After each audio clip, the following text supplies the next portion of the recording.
Welcome back to Primetime News, and again, a special welcome if you're watching online at onespotmedia.com. The United States is again insisting that there are dangers if countries like Jamaica use China to build out its 5G technology. The matter was raised at a media roundtable discussion at the U.S. Embassy in Kingston this afternoon, following the first bilateral strategic dialogue between the U.S. and Jamaica. Vashon Brown has the details. The United States has constantly made its position on China's relationship with the Caribbean clear.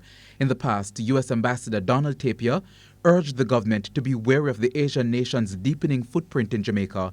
And earlier this year, on his two-day working visit to Jamaica, U.S. Secretary of State Mike Pompeo also took on China. Speaking at the U.S. Embassy in Kingston this afternoon, Charge d'Affaires John McIntyre says Jamaica's relationship with China also came up for discussion at the recent U.S.-Jamaica strategic dialogue. I think anytime we talk about global affairs, we always speak of China and their role in the region.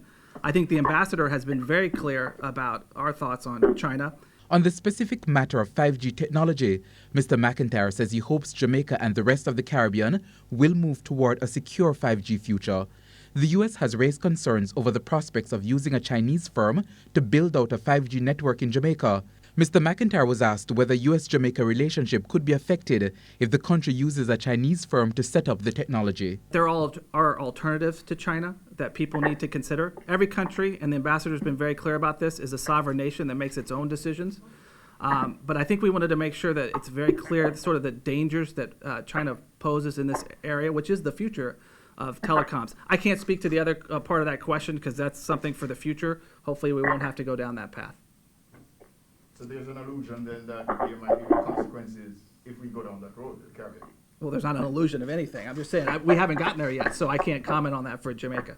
In the meantime, the U.S. says it hopes to work with Jamaica to tackle several issues like the challenges faced by transnational criminal organizations and recovering economically from COVID-19.